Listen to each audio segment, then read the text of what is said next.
Good morning, good evening, and good afternoon. Welcome back, and welcome to our first PvP video of 2025. Here is to end of a wonderful year on YouTube, kickstarting with my advanced guide to the Viper, which is quite possibly the hardest mini-role. With that being said, you can still make some amazing plays, and has taken up a diving role, going in baiting out burst and crowd control through their snake scales. If you enjoy a high risk and high reward role, then the Viper might just be for you. Thank you all for tuning in. Enjoy the video, and without further ado, let's begin.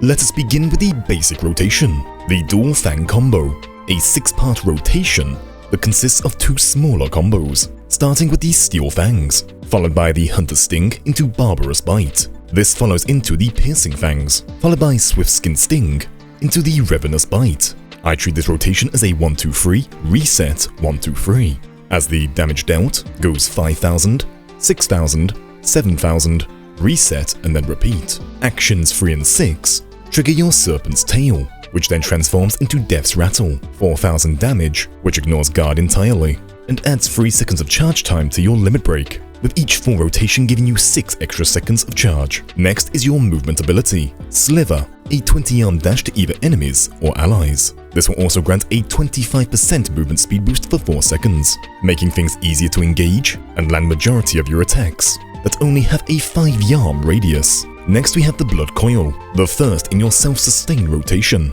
dealing 8,000 to a single target. 100% of that damage is then converted into HP. Blood Coil then combos into your Sanguine Feast, with Sanguine being identical to your Blood Coil. However, both actions trigger your Serpent's Tail, turning into Twin Fang Bite, followed by Twin Blood Bite. These repeat the same effect as your Death Rattle, 4,000 damage, ignores guard, and adds 3 seconds to your limit break.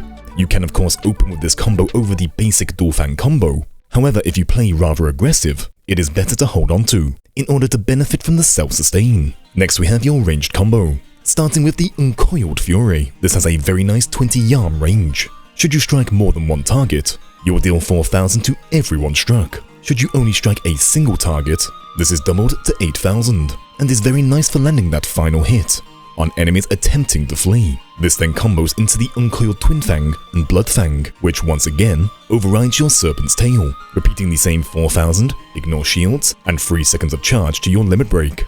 The only key difference here is that these two retain the 20-yard range, making for a 3-part range combo, and with Uncoiled Fury allowing you to hold 2 charges, turns into a 6-part range combo. Thanks to your ability the Rattling Coil, you could repeat this a 3rd time. Rattling Coil is your 45-second recast ability, which will reset both your Uncoiled Fury and Snake Scales.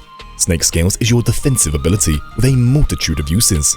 Upon activation for the next 4 seconds, all damage taken is reduced by 50%. You are then granted immunity to all crowd control effects, which means if you like to play bold, you can lead the charge, dive in and pop Snake Scales to bait out enemy burst and crowd control. With decent plays at your back, you set up a huge advantage. You also obtain the effect of Armored Scales, granting you a 4,000 barrier upon activation, reducing damage further. Should this barrier get destroyed, you then obtain Snake's Bane. This plays into the follow-up ability Backlash. Backlash will automatically cast after 4 seconds, or you can manually activate it yourself. By itself, Backlash will deal 8,000 to all within a 5-yard radius. However, if your 4K barrier gets destroyed granting you Snake's Bane, Backlash is increased by 15 yards, giving it the 20-yard radius. For any enemies still within the 5-yard reach, the damage then is also doubled to 16,000. Followed up with Rattling Coil, you can back-to-back use Snake Scales. You would not believe just how much punishment you can take with this, and how well you can stall.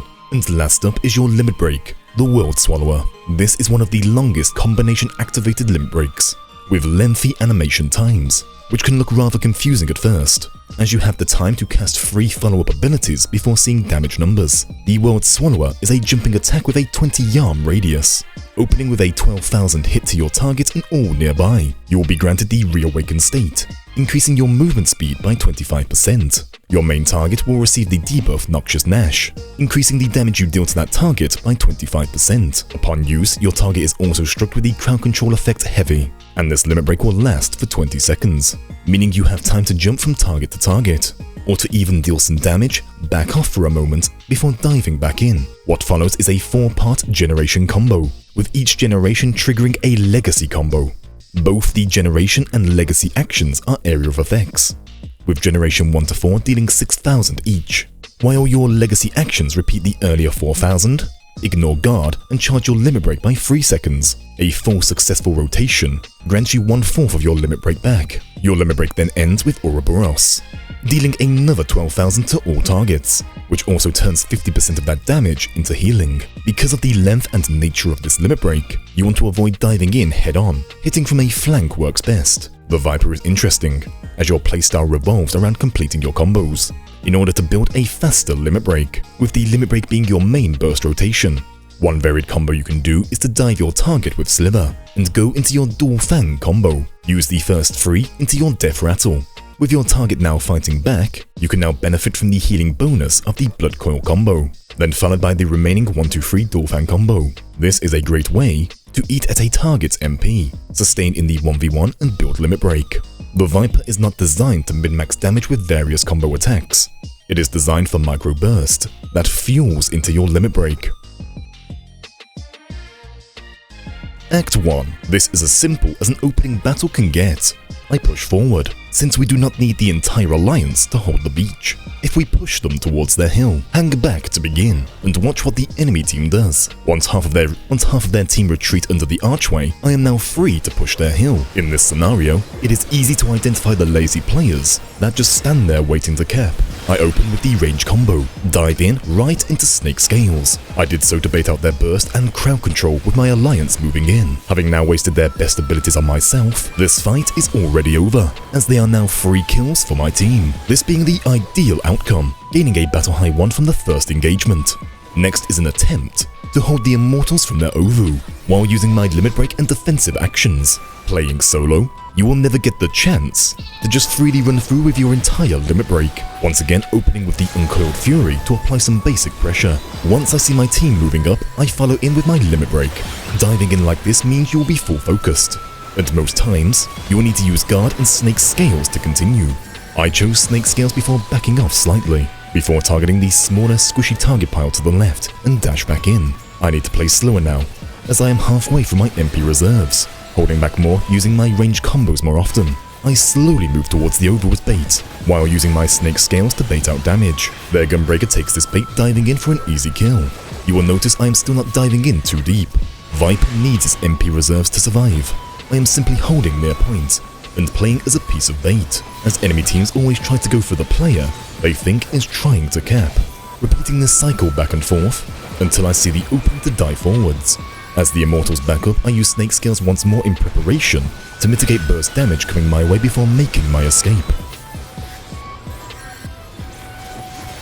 Act 3 shows how the Viper can act much more as a tank as your battle high increases. Here with my battle high 4, we are trapped between both enemy alliances rushing our spawn. I have just baited out bursts from the adders while using my guard to back off, and the Immortals are far too cocky, running it down into our backline. So now I am once again forcing out their cooldowns, not just through the use of Snake Scales, but simply by getting in their face. They spam off their knockbacks and their stuns. However, thanks to my battle high's extra healing, I am not in a bad spot, allowing me to keep the pressure up. I do mess up attacking into a Samurai's Cheaten. The moment I do, I run away from the alliance. Thankfully, I was not the target. Act 4 is simply putting everything I learned into one play in order to hold back the enemy teams, while we cap for our A rank, being only 30 points away from victory. Using my Uncoiled Fury to burn a target right into limit break, I was able to secure big kills on a Dark Knight and a Paladin, while overstaying my welcome on purpose, having the main focus on myself, while my team clean up for the win. One final act, demonstrating your survivability. We have just beaten the Maelstrom back, and claimed all of their Ovus, who have now regrouped and are looking for revenge. I position ready to help, but not to feed for the players who should have retreated. You can see I hang towards the center of the group. I am preparing to counter-push their counter-push, starting with my Snake Scales. As their Warrior and Dark Knight move in, I continue to fall back to the large rock, which I can jump behind should I need to. I jump in one final time to grab their attention before quickly guarding up.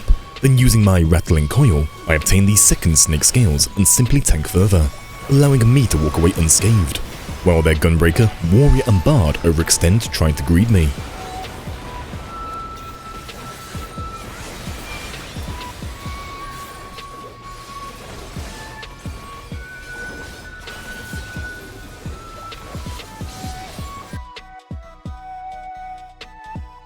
One of your strengths is you have more range accessibility than before. This allows for setups, cleanups, and builds limit break. Mastering your snake scales can turn you from a melee DPS into a melee DPS tank, which in crystalline conflict will be even stronger. The Viper pairs well with rush comps, especially with dancers and reapers, who can break guards and control the enemy while you yourself limit break in. No matter what combo you are using, they all have the same result of charging your limit break even faster. Having 2 dashes allows for many plays. You can dive in, bait with snake scales, and dive out to an ally for safety. Your versatile kit allows you to make plays in almost any scenario. Right now, a Viper's biggest weakness is the range and knockback meta we are currently in. Once the balance changes come in to hit both range and knockback, the Viper will be in a much nicer spot, and this role is not beginner friendly. If anything, this is more of a master role that challenges your knowledge and understanding of PvP, and your snake scales is not invincible. Both the dancer and the reaper's limit break will force you out. Playing solo, your limit break is very hard to succeed with. Starting strong, you are then met with a long series of 5-yard close-range melee combos, which get interrupted on cooldown by moving targets. Also, these lengthy animations allow you to land free attacks before you start seeing damage numbers, missing out on possible kills. Another large threat to the Viper right now is your own team. Baiting out burst and CC with your snake scales is a valued skill. However, so many times, your team neither follow up or straight up abandon you. If you are interested in learning the Viper and don't want the hassle from the current meta, wait until the range nerfs come in. If you enjoy the challenge, the Viper is a good pick, and should you want to play Viper in the most fun state possible, play with a team of 4. Working with tanks, dancers and reapers works best. Simple teamwork and players you can rely on fix many of the Viper's shortcomings. Let me know down below in the comments your own experiences with the Viper. For those of you wanting to see a full match with the Viper in action, up next is a 5 kills, 39 assists to 1.9 million damage round on Onsor Hack Air while playing solo, demonstrating everything I have covered in today's video. As always, thank you all for the continued support. Happy hunting, and I shall see you all in the next one.